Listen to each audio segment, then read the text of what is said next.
Olá, muito bom dia, muito bom dia, muito bom dia. Eu acho que não Bom vale dia. a pena perder tempo com o circo lá de São Bernardo do Campo, porque aquilo foi uma palhaçada, uma demonstração de fraqueza.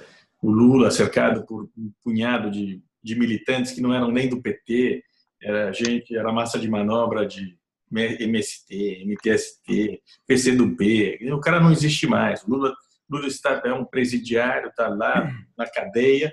A questão, eu acho, mais fundamental a partir de agora é saber quantas vezes nós teremos ainda de prendê-lo, né? Se essa foi o suficiente, a gente vai prender mais uma, mais duas, mais três vezes. Mas essa é a grande questão, saber quantas vezes vão soltá-lo e quantas vezes nós teremos de prendê-lo novamente. A primeira prisão é a mais importante, que rompeu aquela camada de impunidade que nós imaginávamos que fosse quase inquebrável, né? Eu não acho, eu não mataria o Lula assim tão facilmente, não. Eu não acho que ele acabou. Eu acho que foi um baita de um golpe, no bom sentido, assim, na farsa, né? A farsa está desmontada, mas eu nunca subestimo a capacidade dos brasileiros de recriarem a farsa, de voltarem com a farsa. O que está se notando aqui, eu noto aqui em São Paulo, eu já tive notícia que nos bairros mais populares, na periferia e tudo mais, o PT, onde tem uma grande rede capilar, né, através de associações e o próprio partido e confederação disso, sindicato daquilo, eles estão fazendo um trabalho de formiguinha junto às pessoas, e eu imagino que isso também no resto do Brasil, para convencer as pessoas menos informadas de que o Lula foi vítima de uma grande injustiça. Esse discurso pega muito, principalmente no Nordeste. Não é à toa que a Dilma Rousseff, enfim, eu acho curioso seja a Dilma Rousseff de qualquer maneira, mas enfim, está indo se candidatar em Minas Gerais, porque eles acham que ali eles têm chance porque eles se igualam no discurso, né, com a Aécio, eles se neutralizam, digamos assim, né? Assim, o que eu quero dizer é que a capacidade de apostar na falta de informação, ela tem se revelado com Médio, muito sucesso. né? Médio. Há 2 anos eles estão. Mas eu não mataria o Lula. Eu não mataria o Lula dessa Eu maneira. sim, mas Eu não mataria o Lula dessa não maneira. metaforicamente. Mas Não. O que o Mário está falando, eu concordo no sentido que vai virar aí uma campanha de propaganda muito forte, né? Eles com certeza vão colocar em campo uma campanha assimétrica, né, de propaganda muito forte, usando rede social, usando lideranças comunitárias, usando todo tipo de recurso, sempre colocando, né, buscando a confrontação e a vitimização, né? É o que eles estão fazendo há 2 anos. Mas agora com o Lula preso, o Lula é o grande personagem, Diogo. Eu acho que o PT se enfraqueceu, eu não tenho a menor dúvida disso. Eu digo só o seguinte, que o Lula, o que eu vejo é que o Lula ainda tem uma capacidade grande, um fascínio, exerce um grande fascínio, até pelas políticas assistencialistas que ele implementou. Mas quando ele pode falar, ele não pode falar agora. Enfim. Vai ser um baque muito grande, porque o grande porta-voz dessa empulhação está na cadeia, incomunicável, pelo menos ele, em viva voz, não pode exprimir as mentiras e os engodos dele, vai ficar mais difícil. Propaganda dessa farsa.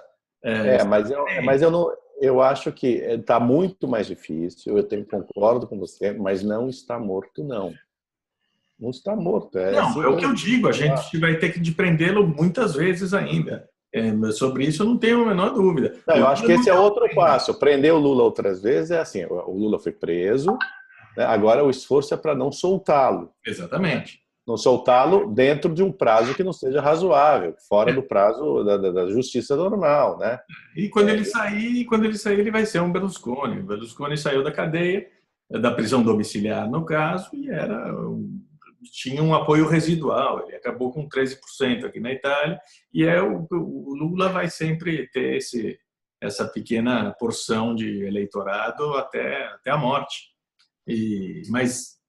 Bom, a justiça precisa continuar fazendo o trabalho dela, né? Eu acho que virão novidades aí a partir de amanhã, inclusive, talvez surpreendendo até o STF, né, com essa tentativa do Marco Aurélio de tentar uma questão de ordem. E vamos ver. Acho que quarta-feira é esse horizonte mais próximo aí do que você está falando, Diogo, de evitar, né, de prender, soltar, prender, soltar, né? Quarta-feira. Eu acho, até eu vi que você colocou aí mais cedo um post sobre isso, né? Eu acho que é um absurdo o Marco Aurélio decidir qualquer coisa monocraticamente, né? Então, de fato, ele tem que colocar no plenário. Mas é um absurdo também, porque esse pedido de liminar, inclusive, que o PEN fez, ele em tese, ele já foi negado outras vezes, né? Em tese não, na prática, ele já foi negado outras vezes. Então, você está reproduzindo, está repetindo uma coisa que já tem decisão. Mas antes de deixar o Felipe falar, que coitado não abriu a boca, eu já lembrei isso em 2 posts hoje, já lembrei isso no sábado também.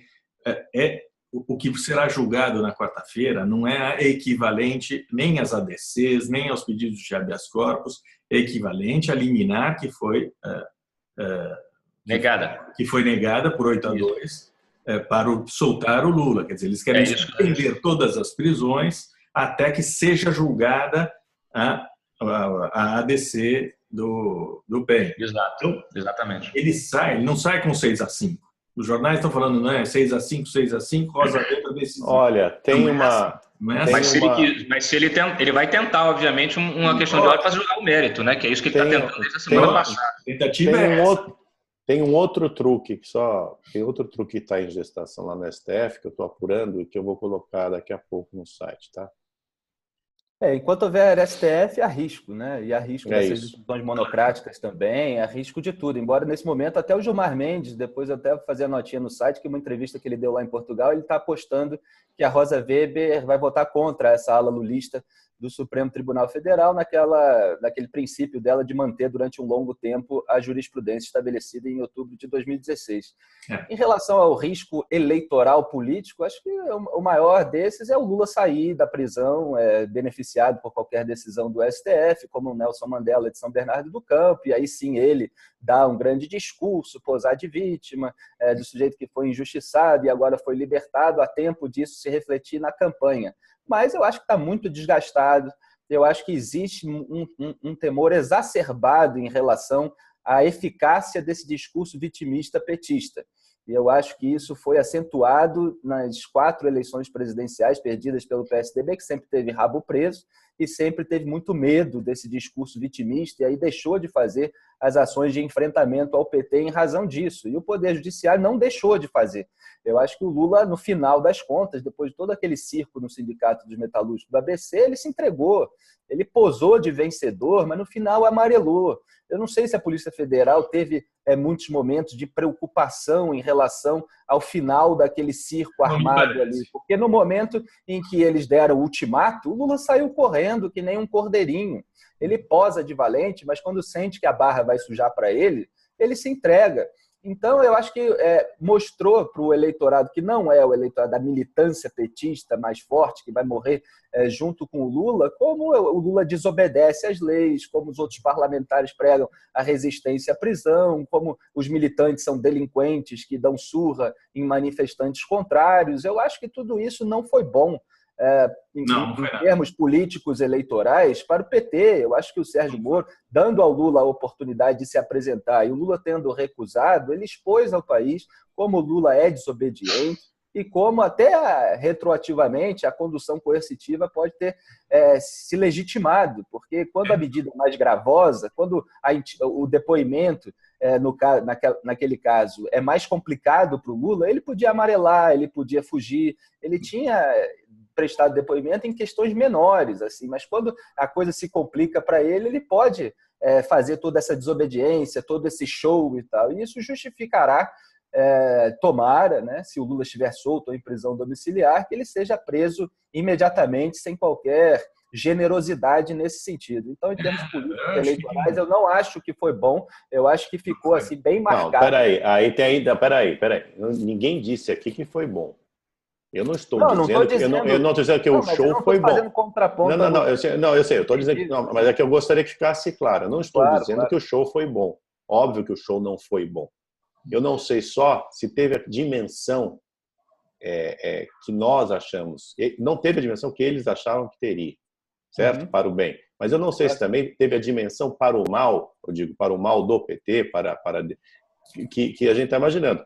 Porque, atenção, senhores, Globo News, nós somos lidos e vistos por um número muito restrito de brasileiros. Claro. E o Lula fez um movimento importante, né, Mário, de unir as esquerdas ali, né? Que ele teve, exato. Assim, o que eu quero dizer, fazer isso ali. O que eu quero dizer é o seguinte: tudo foi ruim para o Lula. Eu acho que ele tentou transformar numa coisa boa, não conseguiu. No entanto, existe uma massa grande de eleitores mal informados, que não veem canal por assinatura, que não leem sites, que não leem nem jornal, nem os jornais petistas. Você já tem uma opinião formada a respeito? Já tem uma opinião. Pois é, e que continua, Diogo, grande, porque não surgiu alguém ainda capaz de galvanizar, certo, a preferência destes eleitores. É isso que eu estou dizendo. E o trabalho capilar através de sindicatos, através de associações comunitárias, igreja ainda, que essas pastorais e coisas parecidas, comunidades eclesiais, eles têm um trabalho de ideologização que ainda é muito grande. E isso ainda conta, você entendeu? Ainda conta bastante. Eu não sei, eu imagino que devam fazer uma pesquisa logo para ver o grau de desgaste sofrido pelo Lula na cadeia. Eu estimo que talvez ele não tenha sido tão grande quanto a gente imaginava ainda, junto a esses grotões que compõem a base eleitoral do PT. Pode ser. Eu acho que é péssimo. Acho que só bandido foge da polícia. E essa imagem é muito simples de ser compreendida por qualquer brasileiro. Quer dizer, bandido foge da polícia. Quem não tem nada, quem não deve nada, vai à polícia, se entrega e se defende. Não se esqueçam que Lampião é herói popular. Herói popular numa região que tem muito voto. Mas é restrito, é limitado. O Brasil não é. Isso a gente falou a gente não pode ser tão ciclotímico assim, porque 2 dias a gente estava falando, o Brasil não é. Não. O Brasil não é majoritariamente. Não é questão de ser ciclotímico, é questão de ser realista, entendeu? Eu acho que é tudo ruim. Foi bom sinal. É óbvio que emitiu um bom sinal. Isso é inegável, Diogo. Não, eu concordo com a tua prudência e acho saudável a tua prudência e a gente se equilibra há assim, 40 anos, porque você é mais prudente do que eu e nesse ponto eu apostaria todas as minhas fichas na falência do projeto petista e lulista e de resistência, porque eu não vejo escapatória esse cenário eleitoral ele mudo sem poder dar entrevista para a rádio nordestina prejudica muito, você está certo, é claro que prejudica no Nordeste, assim. Ou, quer dizer, a coisa vai definhando. Evidente. Falando das pesquisas, eu acho que é um processo que vai se perceber com clareza ao longo dos dias. Agora, ele está apostando, ele não ungiu o candidato ali, vocês devem ter percebido isso, ele não ungiu, eu escrevi isso, ele não ungiu o Fernando Haddad como candidato do PT. Não. Isso mostra, ele fez isso que o Felipe falou, né, de dizer que as esquerdas estão unidas, pega o Boulos, a Manuela, que evidentemente não tem chance nenhuma de serem eleitos, né, para mostrar uma certa unidade da esquerda. No entanto, eu acho que ao não ungir, eu não sei também, pode ter sido efeito da cachaça, claro, mas ao não ungir um candidato, né, ele ainda nutre a esperança de poder registrar a sua candidatura, mesmo que lá adiante ele não possa vir a ser eleito. E uma vez, eu acho que a aposta do Lula nesse momento é a seguinte: eu vou conseguir sair daqui, não importa se é real ou não é, a aposta dele, estou imaginando. Eu vou conseguir sair daqui, eu vou conseguir ser candidato, eu vou conseguir fazer comício, dar entrevista, o escambau, e depois eu vou transferir esses votos para o meu poste quando a minha candidatura não for adiante. É uma aposta arriscada, eu acho que é praticamente impossível. Eu acho que talvez não. Cachaça, sim. Eu acho que não. Não, mas olha, sabe, Diogo, assim, a gente acha que o Brasil tem lei. Eu acho que o Brasil não tem lei porcaria nenhuma, porque é evidente que se tivesse lei, não teria mais HC entrando no STF, né? Desde que eles, na semana passada, negaram o HC. Então não adianta, assim, a cada HC que entra, não, é um objeto diferente, papapá, e eles vão continuar. Tem um truque, como eu falei, em gestação lá, que eu estou apurando, né? Não sei se vai dar certo, não vai dar certo, mas é com que os caras estão nesse momento. Vão dar um sorteio aí, vai cair na mão de Gilmar Mendes, do Ricardo Lewandowski, papá, e eles vai ter que prender de novo. Essa que é a questão. Entendeu? Porque aquela coisa, entra no STF, tá, o TSE não deixa. É irregistrável. Né? O Lula é irregistrável, disse o Fux. Mas não é bem assim, porque não sei o que. Sempre o país não é bem assim. Então, eu acho absurdo. Óbvio, já escrevi milhões de vezes, assinando ou não assinando, que é absurdo. Ele não foi ungido porque não estava lá. A impressão é que o candidato mais plausível nessa altura é o Ciro Gomes. Ele tem de negociar um indulto. O Lula não tem. O Lula ele pode se livrar provisoriamente, graças a uma manobra, um golpe no STF, dessa sentença. Ele terá outras sentenças. As coisas são cumulativas, tem o STJ, tudo começa. É uma montanha de acusações contra ele, corroboradas, como nós sabemos, por montanhas de provas materiais, de depoimentos, etc, etc. Ele sabe que não tem saída. Francamente, o Lula não é idiota. Por mais cachaça que ele beba, ele não é idiota. Ele sabe que está ferrado. E gostaria de poder negociar, e nesse caso seria muito importante que ele pudesse falar e transferir os votos que lhe restam ainda para um candidato com o qual ele tenha a possibilidade de negociar um indulto. Eu acho que o Ciro Gomes, que não é exatamente Lula, é uma costela ali, mas não é um Boulos. Ele tem de negociar com o Ciro Gomes algo assim. E é o único candidato que bate nos 10%, porque o resto é tudo nanico, né? O Boulos tem 0,5%. Aquela mocinha lá do PCdoB tem 1%. Então, ele não tem muita saída também. O Fernando Haddad perdeu no primeiro turno em São Paulo. Então, acho que ele está fazendo os cálculos dele. Ele não ungiu ninguém, porque não havia ninguém a quem ungir. Porque não há um candidato forte que possa se beneficiar diretamente da carga de votos que ele ainda detém. Então, ele vai esperar. Ele tem que esperar. Ele está na cadeia. Vai fazer o quê? Vai ficar lá rodando o dedo assim, o dia inteiro. Ler um livro, ele não vai. Vai fazer o quê? Se tirarem a televisão dele, o cara vai se enforcar.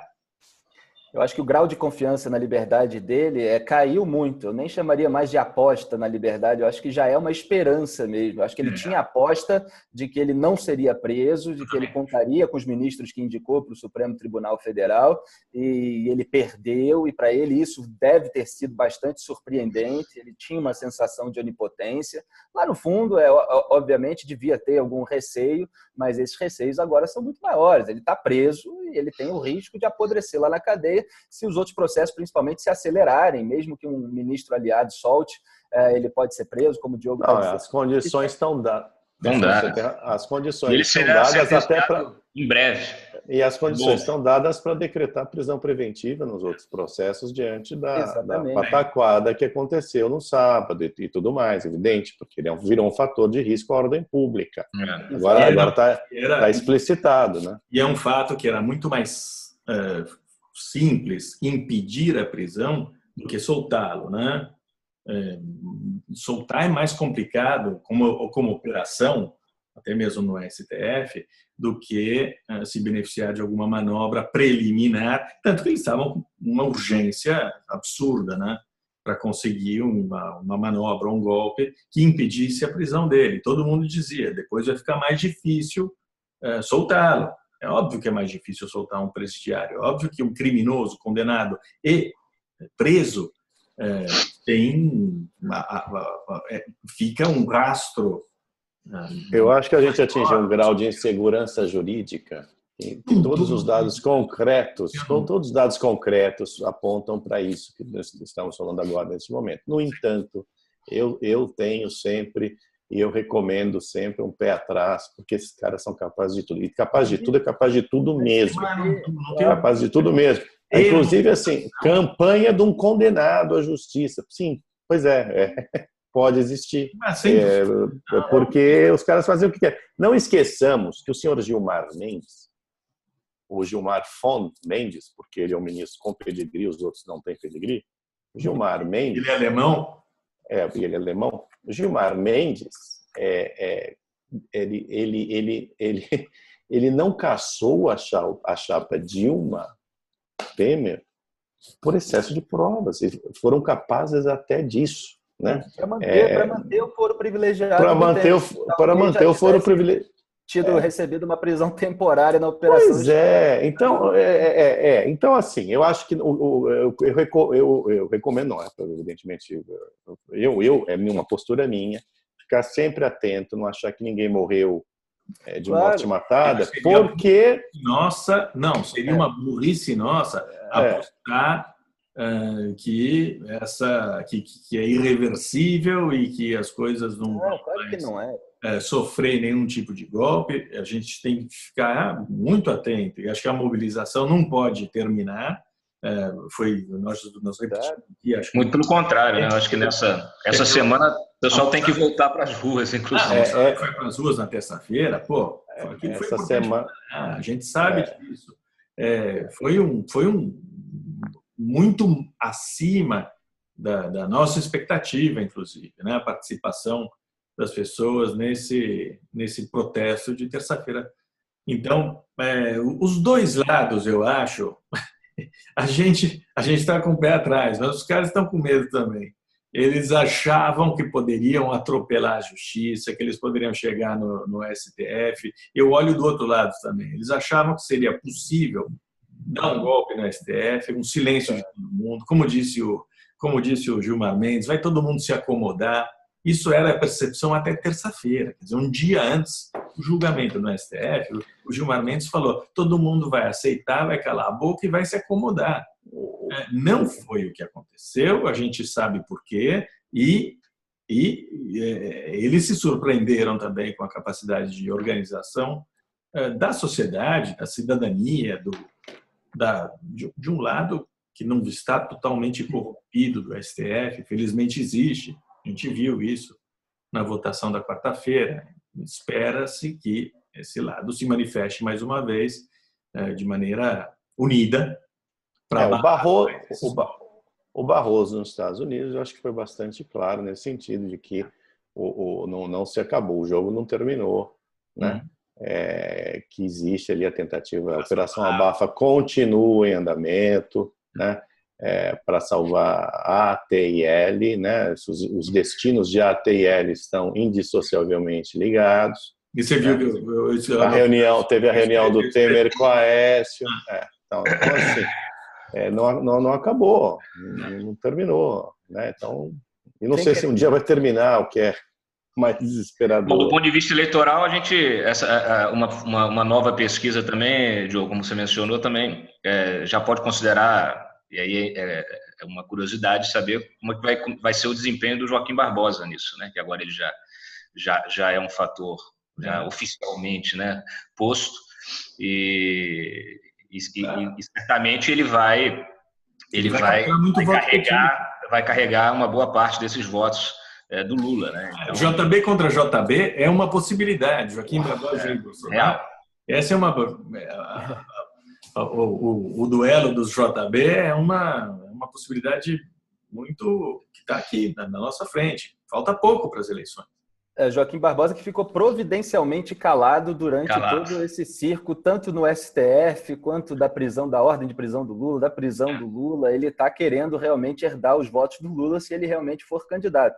Agora, sem querer contemporizar, mas já contemporizando, essas duas análises que a gente está fazendo aqui, que parecem excludentes, elas não são excludentes, né? Houve, acho que, um desgaste da imagem do Lula pela desobediência, pela prisão propriamente dita, que deixa aquele circo bastante para trás, e há uma capilaridade muito grande do PT no Estado, obviamente, tem a máquina petista no Estado, e na sociedade, nos veículos de comunicação. Eles investiram bilhões de recursos públicos para ter essas rádios locais bombardeando o Nordeste com as informações de interesse do partido. Então, tudo isso ainda é motivo de receio, porque a população ainda é bastante doutrinada pelas ideias petistas. E, obviamente, uma liminar que favoreça o Lula, e aí, dependendo do timing que isso ocorra na eleição, tudo isso pode fazer com que o eleitorado petista se agigante em algum momento. Mas o Lula preso,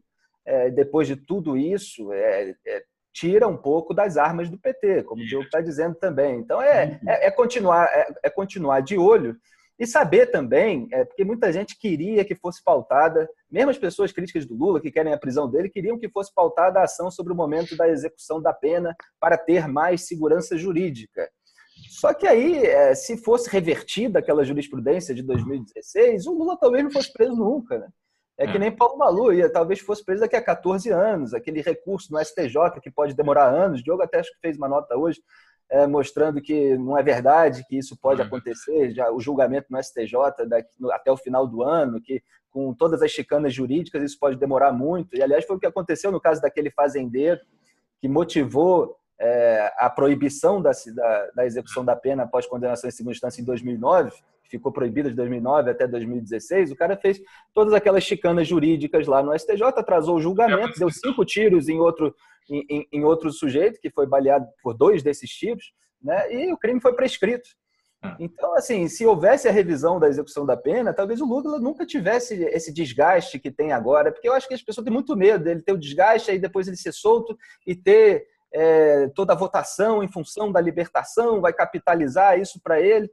E eu acho que judicialmente são duas coisas separadas, e muitas vezes no debate público a questão política eleitoral fica muito ligada à questão judicial. Eu acho que, em termos judiciais, é muito ruim para a sociedade ter de conviver em liberdade com criminosos condenados em segunda instância, tanto com corruptos, quanto com assassinos, com estupradores, com pedófilos. Então, acho que era muito importante se manter aquela jurisprudência.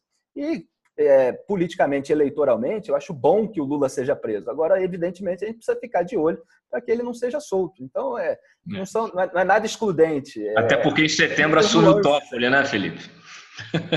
Até porque em setembro assume o Toffoli no STF. Assume o Toffoli e até setembro o Lula pode ter uma hérnia de disco, né, Cláudio? O Lula pode ter um problema de saúde, como Jorge Pisciano. Crise de abstinência. Crise de abstinência de cachaça, tudo isso que pode favorecer uma liminar do Toffoli para prisão domiciliar, pelo menos. Exatamente. Não há dúvida, mas vocês têm que ver os dois lados da podridão. Ele é jovem, ele vai ficar muito tempo aí, ele vai sobreviver ao Lula, vai pensar no futuro dele. O futuro dele não termina em setembro, termina no ano que vem. As recomposições serão feitas a partir de agora, com esse dado novo que é o Lula na cadeia.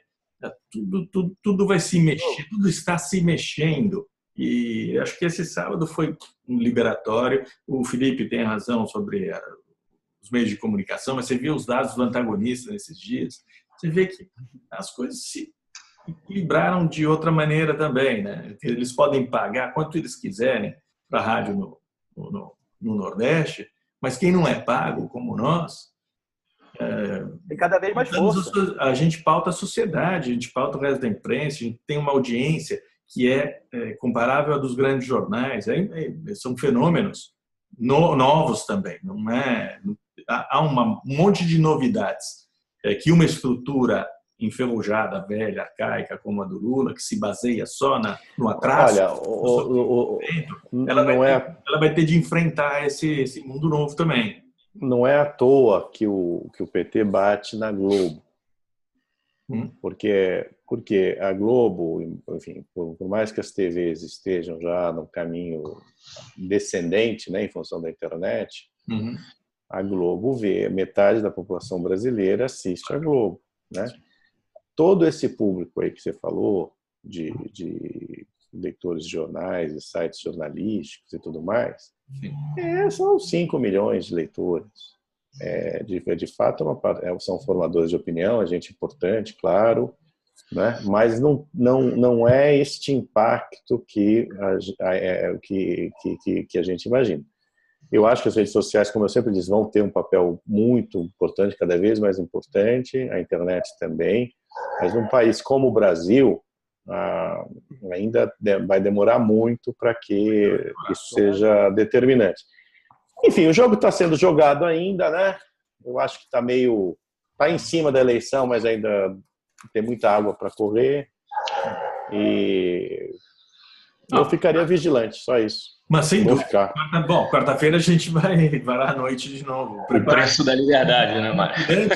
Literalmente vigilante. Toma muito café. Quarta-feira vai longe esse troço. Agora, Diogo, isso aí que você falou do Toffoli, dele ter muita vida pela frente, isso é verdade. E o Toffoli já manifestou. Ele foi contra a absolvição da Dilma, né? Ele foi a favor do impeachment, porque ele também tem uma rixa lá pessoal com a Dilma. E mesmo nesse julgamento do HC, teve uma votação depois, que eu não me lembro agora qual foi essa que você falou, a da liminar, que foi 8-2 e tal, e ele acabou pendendo para o outro lado. Então, assim, ele tenta salvar o Lula, mas quando ele sente... Na verdade, ali todos coisa, e o que ele fez, só abrindo um parênteses, ele fez questão de registrar, né, que a liminar foi negada, né? Ele fez esse gesto. É uma sinalização que tem a ver com o que você está falando, que comprova o que você está falando. E é uma sinalização que vai acontecer na quarta-feira, porque vai se julgar uma liminar idêntica à que foi negada para o Lula. Idêntica. Quer dizer, os argumentos são idênticos. Exato, isso é sinalização imediata. Agora, a sinalização sobre a pessoa do Toffoli é exatamente nesse sentido que o Diogo estava falando. Ele tem uma preocupação com o futuro dele também, que o Ricardo Lewandowski, até por ser mais velho, não tem. O Ricardo Lewandowski é sempre do lado do Lula. Então, ele vota a favor do HC, ele vota a favor da liminar, ele vota contra o impeachment da Dilma. Esse é o Lewandowski, não tem mais preocupação com o futuro nenhum. O Toffoli ainda dá uma administrada que, eventualmente, em algum momento, pode acabar favorecendo o outro lado. Mas é óbvio que a tendência é ele estar... ele é advogado do PT, ele é advogado do PT, não tem dúvida sobre isso. Ele é advogado do PT, mas é um advogado. É uma espécie de Cardoso, entendeu? De um outro, é o Cardoso lulista, tá certo? O Cardoso é mais dilmista e o Toffoli é mais lulista.